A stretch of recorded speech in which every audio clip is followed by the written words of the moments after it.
Welcome to the podcast, Wealth Ninja show. And Shaun, welcome to the studio. Thanks for having me. Grant, thanks for bringing Shaun in. So, what you guys been up to? Shaun's got a deal on at the moment. He's been with me in the program for 3 months. Okay. And we've purchased it, renovated, and it's just going to auction next week. And this is an apartment property? Yes, an apartment in the Zest building. Okay. And Shaun, we know each other now for quite some time, going way back, 10 years ago. You would have even longer. What's your journey been since, and what you do now? Oh, that's a big question. I took an unforced sabbatical from property investing for about 12, 13 years. Right. Just made a couple of poor choices with business decisions. Yes. But we're back in the game now.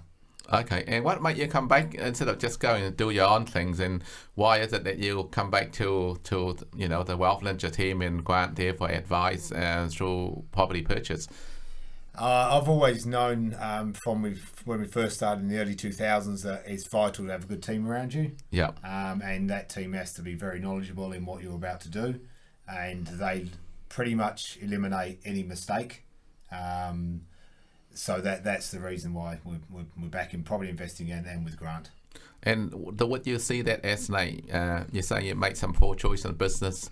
Would you say through the property venture or property through Grant's advice that will help you to recover some of that money? It will. I'm not looking to recover it, right. But I have no doubts that the future will recover some of our losses. But that's not the reason we're back. We're back in it because we love doing property. Okay, right, cool. Yeah. And what does that involve, Grant? What do you do for Shaun? So Shaun comes to group each Tuesday, 10 till 3, and we look at apartments. We run all the numbers on the apartments. Shaun watches all the media, so trade meets, and speak to real estate agents and find the deals. And then we negotiate and buy and do a quick renovation. Okay, so we obviously got a combination of investment. We got house and land package, we got land, we got apartment off the plan, we got apartments in Queenstown, Wellington, Australia, and you specialise in the Central CBD, right? Yes, that's right. Yep, in the very central city, a growing dynamic market that it is in the central city, and even in Shaun's situation, he's looking to downsize at some stage and move into the central city. So. Yeah. That's a great move for him in the future. And Shaun, you bought this property, and you guys mentioned earlier you renovated it in 10 days. Yeah, that's correct. Yeah. It's not a big floor area to renovate. So that's amazing. Yeah, it's pretty straightforward, and with the guys we use, they do it all the time.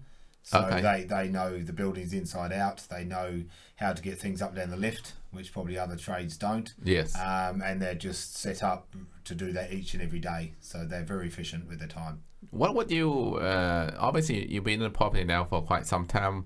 What would the best years be for you? Like how many property were you bought and sold, or trade or whole? Or the best years were in 2002 to 2005 for us personally. Yeah, we had our own home and I think 3 rental properties at the time, and 2 had 2 home and incomes. Yeah, we built a minor dwelling on one of them. Okay. Yeah, so we were doing very well back in the 2000s. Yeah, and if you buy and sell properties, do you trade them then, or you keep all of them? I did trade one back then, which wasn't part of what I just spoke about. But they were holds, and we did trade one. That was just a quick go in. I'd probably spent a couple of days just tidying up the gardens really on that one, and sold that for I think quite a nice profit for the amount of time I put into it. Right. And just sold that to a young couple back in about 2005, I think it was. Okay. And what's most of the students doing now? They hold property or they trade it? Yeah, the cash flows come back into the central city in a massive way. So the majority of clients are buying and holding now for positive cash flow. Okay. And what's the criteria for lending on apartments, Nate? The studio under 40 square metre, banks don't lend on them? It's one of those situations where you need a very good broker in place, and you ask the question, because the banks have their advertised policy, lending policies, but quite often we find when we ask the question, it's quite different. Right. and in a positive way. So it's like case-to-case basis. Absolutely, Depends. dead right. Yes. Okay, and what's the right now? Like obviously, there's quite a bit of demand for properties in the Central CBD. What sort of meterage and price-wise that's the hot property? We're sort of working on $10,000 per square metre. Okay. So that's internal and Yeah. excluding car parks. Right. So that's what we sell now in South Auckland, Manukau, Mangui. We are selling the new ones for around 10,000, even 11,000 square metres. So if you can find a property in the CBD for around that, that's pretty good buying. Yes, you're doing well. Because the new one is at 15, even up to 20,000, Correct, yes. isn't it? Yep. Yeah. So then, how many property are you hoping to do in a year, Shaun? In the first 12 months, we hope to do 3. Yeah, right. And then we'll just, when we move into the city, which is probably 18 months' time, Yeah. we hope to just make the most of our time while we're in the city. And I think we can, we're hoping to probably do 6 to 8 to 10 a year from there. Well, most Yeah. people don't even do that in a lifetime. So when you say you do 3 in a year, that's still a lot for the audience. Some of them don't do any. And when you say doing 10, it's like overwhelming numbers. But for you or for me, for Grant, it's very normal. But just for the audience listening, they probably saying, how do you do it? And how do your mindset to say, I want to do 10 properties a year? How was that for you in the beginning? Did you ever think you could do 10 properties in a year? Yeah, it's all progressive, isn't it? As I say, you start off with your 3. You make sure you know obviously you're making a good enough profit out of those 3. Yeah. You recycle that. This is our strategy anyway. We'll put all that back into the next deal, so we're not having to lean on the bank so much. Yeah. And then you can get more leverage, obviously, out of your equity, and then therefore our strategy is to keep doing that, recycling all of that, and that will hopefully lead on to more and more trades as we go forward. Well, I think it's a great thing that when you do that. Like, I saw an article in the Herald the other day talking about people flipping properties, but when you flip a property, you make a profit, you pay tax, but look at the employment you're creating. The painter, the carpet layer, electricians. But you're not just creating employment for them, you create employment for the lawyer, the accountant.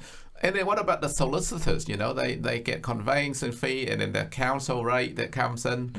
I think that we owe it to the property people to renovate properties to create better rental accommodation for the tenant or for the next person to come where for example, a joint income earner might be too busy to renovate that property, and you guys are being it right to stand it. In our situation in the central city, I see it time and time again.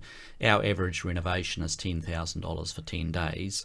That's Someone amazing. else who hasn't got that knowledge and experience, it's $30,000 and 3 months. Well, I don't have that knowledge to do renovation apartment because you mentioned about the lift, Yeah. How do you use the lift when there's only one lift or sometimes 2 lifts in the building and it's so small? Yes. So we shortcut the process. We have a team that as Shaun said, this is their full-time employment, and they're so busy, they're looking hard to find new people all the time to work with them, new staff.